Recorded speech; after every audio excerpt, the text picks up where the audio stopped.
ಬೆಂಗಳೂರಿನ ನಿವಾಸಿಗಳೇ ಎಚ್ಚರ ಎಚ್ಚರ. ಬುಡಬುಡುಕಿ ಸ್ವಾಮೀಜಿ ವೇಷದಲ್ಲಿ ಬರ್ತಾರೆ, ಸಾವಿನ ಗಂಟಕವಿದೆ ಅಂತ ಹೆದರಿಸ್ತಾರೆ. ಪೂಜೆ ನೆಪದಲ್ಲಿ ಚಿನ್ನಾಭರಣ ತರಿಸ್ತಾರೆ, ಕ್ಷಣಾರ್ಧದಲ್ಲಿ ದೋಚುತ್ತಾರೆ. ಬೆಂಗಳೂರು ಉತ್ತರ ತಾಲೂಕಿನ ಹೆಗ್ಗಡ ದೇವನಪುರದಲ್ಲಿ ನಡೆದಿರುವಂತಹ ಘಟನೆ ಇದು.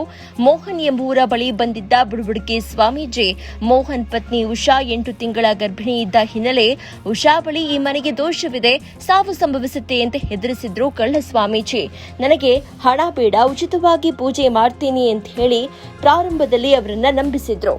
ಉಷಾ ಬಳಿ ಈ ಮನೆಗೆ ದೋಷವಿದೆ, ಸಾವು ಸಂಭವಿಸುತ್ತೆ ಅಂತ ಹೆದರಿಸಿದ್ದ ಕಳ್ಳ ಸ್ವಾಮಿ ನನಗೆ ಹಣ ಬೇಡ, ಉಚಿತವಾಗಿ ಪೂಜೆ ಮಾಡ್ತೀನಿ ಅಂತ ಒಳಗೆ ಬಂದಿದ್ದ. ಮನೆ ಒಳಗೆ ಬರ್ತಾ ಇದ್ದಂತೆ ಪೂಜೆ ಮಾಡಬೇಕು ಎಂದಿದ್ದ. ಪೂಜೆಯ ಕುಡಿಕೆಯಲ್ಲಿ ಚಿನ್ನಾಭರಣ ಹಾಕಿ ನಿಮ್ಮ ಮನೆಯಲ್ಲಿ ಚಿನ್ನಾಭರಣ ಹೆಚ್ಚುತ್ತೆ ಅಂತ ಪುಸಲಾಯಿಸಿದ್ದ. ಅದರಂತೆ ಕಿವಿ ಓಲೆ, ಮಾಟಿ, ಉಂಗುರ ಬಿಚ್ಚಿ ಕುಡಿಕೆಯಲ್ಲಿ ದಂಪತಿಗಳು ಹಾಕಿದ್ರು. ನೀರು ತರುವ ನೆಪ ಹೇಳಿ ಕುಡಿಕೆ ಬದಲಾಯಿಸಿದ್ದ ಕಳ್ಳ ಸ್ವಾಮಿ ನಂತರ ಬೇರೊಂದು ವಸ್ತು ಕೊಟ್ಟು ಕೆರೆಗೆ ಬಿಟ್ಟು ಬನ್ನಿ ಅಂತ ಕಳುಹಿಸಿದ್ದ. ಈ ವೇಳೆ 1,20,000 ಬೆಲೆ ಬಾಳುವ ಚಿನ್ನಾಭರಣ ಕದ್ದು ಎಸ್ಕೇಪ್ ಆಗಿದ್ದಾನೆ. ಮನೆಗೆ ಬಂದು ಅನುಮಾನದಿಂದ ನೋಡಿದಾಗ ಘಟನೆ ಬೆಳಕಿಗೆ ಬಂದಿದೆ. ಘಟನೆ ಸಂಬಂಧ ಮಾತನಾಯಕನಹಳ್ಳಿ ಪೊಲೀಸ್ ಠಾಣೆಯಲ್ಲಿ ಪ್ರಕರಣ ದಾಖಲಾಗಿದ್ದು, ಪ್ರಕರಣ ದಾಖಲಿಸಿಕೊಂಡು ತನಿಖೆ ನಡೆಸುತ್ತಿದ್ದಾರೆ ಪೊಲೀಸರು. ಕಳ್ಳ ಸ್ವಾಮೀಜಿ ಚಲನವಲನ ಸಿಸಿಟಿವಿಯಲ್ಲೂ ಕೂಡ ಸೆರೆಯಾಗಿದೆ.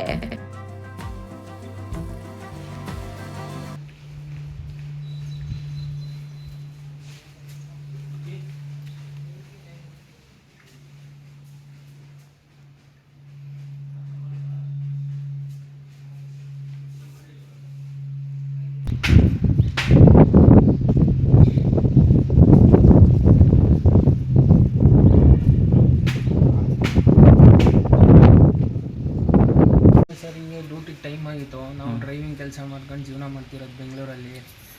ನಾವೇನು ಮಾಡಿದೋ, ಬೆಳಿಗ್ಗೆ ನಾನು 9:30 10 ಗಂಟೆ ಆಗ್ತದೆ ಎದ್ದೇಳೋದು. ನೈಟೆಲ್ಲ ಡ್ಯೂಟಿ ಮಾಡಿಬಿಟ್ಟು ಬೆಳಿಗ್ಗೆ ಎದ್ಬಿಟ್ಟು ಬಂದ್ಬಿಟ್ಟು ನಮ್ಮ ವೈಫೂ ಇದ್ದರು ಮನೆಯಲ್ಲಿ.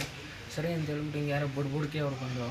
ಸರಿ ಅಂತ ಹೇಳ್ಬಿಟ್ಟು ನಾನು ಇಲ್ಲೇ ಮನೆ ಬಾಗಿಲಲ್ಲೇ ನಿಂತ್ಕೊಂಡು ವಿಚಾರಿಸ್ದೆ, ಏನು ಎತ್ತ ಅಂತ ಹೇಳಿ. ಬಂದ್ಬಿಟ್ಟು ನಿಮ್ಮ ಹತ್ರ 1-3 ಪ್ರಶ್ನೆ ಇದೆ, ನಿಮ್ಗೆ ಹಂಗೆ ಮಾಡಿಸಿದ್ದಾರೆ ಹಿಂಗೆ ಮಾಡಿಸಿದ್ದಾರೆ ಅಂತ ಹೇಳ್ಬಿಟ್ಟು ಭಯಪಡಿಸಿದ್ರು. ಎಂಥವ್ರಿಗಾಗಲಿ ಭಯ ಆಗ್ತದಲ್ವಾ ಹಿಂಗೆಲ್ಲ ಹೇಳಿದ್ಮೇಲೆ. ಸರಿ ಸರ್, ಅದೇನಿದೆ ಇದು ಮಾಡಿ. ನಾನು ಹಂಗೂ ಹೇಳಿದೆ, ನೆಕ್ಸ್ಟ್ ಟೈಮೇ ಬನ್ನಿ ಅಂತ ಹೇಳ್ಬಿಟ್ಟು. ಏನಿಲ್ಲ, ನಾವು ನೆಕ್ಸ್ಟ್ ಟೈಮ್ ಬರೋಲ್ಲ, 3 ತಿಂಗಳು 4 ತಿಂಗಳಿಗೆ ಒಂದೇ ಟೈಮ್ ಬರೋದು ನಾವು ಅಂತ ಹೇಳಿದ್ರು. ಸರಿ ಬಿಟ್ಟು, ಇನ್ನು ನೀವೇನು ದುಡ್ಡು ಗಿಡ್ಡು ಏನೂ ಕೊಡಬೇಡಿ ನಮಗೆ ಅಂತ ಹೇಳಿದ್ರು. ಸರಿ ಅಂತ ಹೇಳ್ಬಿಟ್ಟು, ದುಡ್ಡು ಗಿಡ್ಡು ಇನ್ನೇನಿಲ್ವಲ್ಲ, ಕೇಳೋಣ ಬಿಡು ಹೇಳ್ದು ಮಾತು ಅಂತ ಹೇಳ್ಬಿಟ್ಟು ಕೇಳೋಕ್ಕೆ ಒಳಗಡೆ ಬಂದರು, ಕುತ್ಕೊಂಡ್ರು, ಕೇಳಿದ್ವಿ. ಆ ಟೈಮಲ್ಲಿ ಏನು ಹೇಳಿದ್ರು, ನಿಮ್ಗೆ ಹಂಗೆ ಮಾಡಿಸಿದ್ದಾರೆ ಹಿಂಗೆ ಮಾಡಿಸಿದ್ದಾರೆ, ಹಂದಿ ಮೂಳೆಯಲ್ಲಿ ಮಾಡಿಸಿದ್ದಾರೆ, ತಲೆಯಲ್ಲಿ ಮಾಡಿಸಿದ್ದಾರೆ ಅಂತ ಅಂದರು. ಏಕೆಂದರೆ ನಮ್ಮ ವೈಫ್ಗೆ ಒಂದು 8 ತಿಂಗಳಲ್ಲಿ ಅಬಾರ್ಷನ್ ಆಗಿತ್ತು. ಹಂಗಾಗಿ ನಮಗೆ ಭಯ ಬಿದ್ದುಬಿಟ್ಟು ಈ ಥರ ಎಲ್ಲ ಇದಾಯಿತು. ಸರಿ ಅಂತ ಹೇಳ್ಬಿಟ್ಟು ಒಳಗಡೆ ಹೋದ್ಮೇಲೆ ಫಸ್ಟು ಸ್ಟಾರ್ಟಿಂಗ್ ಹಂಗಾಗಿದೆ ಹಿಂಗಾಗಿದೆ, ನೀವೇ ಹೇಳಿ ಎಷ್ಟು ಕೊಡ್ತೀರಾ ಅಂತ ಕೇಳಿದ್ರು. 500 ರೂಪಾಯಿ ಕೊಡ್ತೀವಿ ಮಾಡಿಕೊಡಿ ಅಂದರು. ನಾನು ಅದಕ್ಕೂ ಒಪ್ಪಲಿಲ್ಲ. ಸರಿ ಬೇಡ ಬಿಡಿ, ನೆಕ್ಸ್ಟ್ ಟೈಮ್ ಮಾಡಿಸ್ತೀವಿ, ನನಗೆ ಡ್ಯೂಟಿಗೆ ಬೇರೆ ಟೈಮ್ ಆಗಿದೆ ಅಂತ ಹೇಳಿದೆ. ಸರಿ ಅಂತ ಹೇಳ್ಬಿಟ್ಟು ಆಯಿತು 1,500 ಕೊಡಿ ಮಾಡಿಕೊಡ್ತೀನಿ ಅಂತಂದರು. ಸರಿ ಆಯಿತು ಅಂತ ಹೇಳ್ಬಿಟ್ಟು ಒಪ್ಕೊಂಡೆ ನಾನು. ಸರಿ ಅಂತ ಹೇಳ್ಬಿಟ್ಟು ಆಮೇಲಿಂದ ಬೆಳ್ಳಿ ಬಂಗಾರ ಏನಾದರೂ ಇದ್ದರೆ ತಗೊಂಬನ್ನಿ, ಇದ್ರಲ್ಲಿ ಹಾಕ್ಬಿಟ್ಟು ಪೂಜೆ ಮಾಡಿ, ಬೆಳ್ಳಿ ಬಂಗಾರ ಏನು ಕೇಳಿ ಯೂಸ್ ಮಾಡೋದು, ನಿಮ್ಮ ಮನೆ ಬೆಳ್ಳಿ ಹಂಗಿರ್ತದೆ ಬಂಗಾರದಂಗೆ ಇರ್ತದೆ ಅಂತ ಹೇಳ್ಬಿಟ್ಟು ಇದು ಮಾಡೋದು. ಈ ಚೈನ್ ಬಿಚ್ಚಾಕೋದೆ, ಬಿಚ್ಚಬೇಕಾದ್ರೇ ಕಿತ್ಕೊಂತು. ಅದೇನು ಬೇಡಪ್ಪ, ಬೆಳ್ಳಿ ಬಂಗಾರದ್ದು ಏನಾದರೂ ಇದ್ದರೆ ತಗೊಂಬನ್ನಿ ಅಂತ ಹೇಳಿದ್ರು. ನಮ್ಮ ವೈಫ್ದು ಓಲೆ ಮತ್ತು ಮೌಟಿ ಒಂದು ರಿಂಗು ಎಲ್ಲ ನಮ್ಮ ವೈಫ್ದೇನೆ ತಗೊಂಬಂದ್ಬಿಟ್ಟು ಅದ್ರೊಳಗಡೆ ಹಾಕಿದ್ವಿ. ಅದ್ರೊಳಗಡೆ ಹಾಕಿದ್ಮೇಲೆ ಪೂಜೆ ಮಾಡಬೇಕು ಅಂತ ಹೇಳಿದ್ರು. ಪೂಜೆ ಮಾಡಿದ್ರು ನಮ್ಮ ಎದುರಿಗೇನೆ.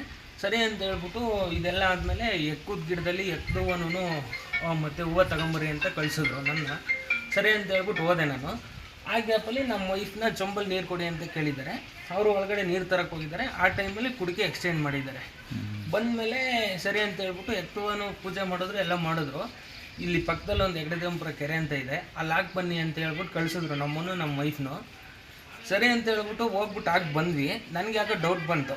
ಅಕ್ಕಪಕ್ಕದಲ್ಲೆಲ್ಲ ವಿಚಾರಿಸ್ದೆ ನಾನು, ಇವ್ರು ಯಾರು ನಿಮಗೆ ಗೊತ್ತಂತೆ. ಅವ್ರು ಮುಂಚೆನೇ ಹೇಳಿದರು, ಇವರೆಲ್ಲ ಗೊತ್ತು ನಮಗೆ ಅಂತ ಹೇಳ್ಬಿಟ್ಟು. ನಾವು ಅವ್ರನ್ನ ವಿಚಾರಿಸಿದ್ದಕ್ಕೆ ಏನು ಹೇಳಿದರು ಅಂದರೆ, ಕರ್ಕೊಂಬತ್ತೀಯ ನನ್ನ ಮಗನ ಇಲ್ಲಿ ಕೆರೆಗಿರದಲ್ಲಿ ಹೊಡಿತೀನಿ ಅಂತ ಹೇಳಿದ್ರು. ನಾನೇನು ಹೇಳಿದೆ, ನಮ್ಮ ವೈಫ್ಗೆ ಅದು ತಗೊಳಮ್ಮ ನೋಡೋಣ, ಏನೋ ಡೌಟ್ ಬರ್ತಿದೆ ಅಂತ ಹೇಳ್ಬಿಟ್ಟು ಸುರಿದು ನೋಡಿದರೆ ಅದರೊಳಗಡೆ ಏನೂ ಇರಲಿಲ್ಲ. ಇಲ್ಲೆಲ್ಲ ಮಿನಿಮಮ್ ಎಲ್ಲನೂ ಹುಡುಕಿದ್ದೀವಿ, ಎಲ್ಲೆಲ್ಲೂ ಇಲ್ಲ. ಇದೆಲ್ಲ ಬಂದಿದ್ದಾನೆ ಅವನು, ಕ್ಯಾಮ್ರಾದಲ್ಲೆಲ್ಲ ಕವರ್ ಆಗಿದೆ. ಒಂದು ಕ್ಯಾಮ್ರಕ್ಕೂ ಅವ್ನ ಮುಖ ಹಿಂಗೆ ತೋರಿಸಿಲ್ಲ. ಎಲ್ಲ ಮುಂಚೆನೇ ಬಂದ್ಬಿಟ್ಟು ಎಕ್ಸ್ಪೆರಿಮೆಂಟ್ ಹಾಕ್ಕೊಂಡು ನೋಡ್ಕೊಂಡು ಹೋಗ್ಬಿಟ್ಟು ಆಮೇಲೆ ಈ ಥರ ಮಾಡಿರೋದು. ನಿಮ್ಮ ಹೆಸರು? ಹಾಂ, ನಿಮ್ಮ ಹೆಸರು? ಸರ್ ನಮ್ಮ ಹೆಸರು ಮೋಹನ್ ಅಂತ. ಓಕೆ.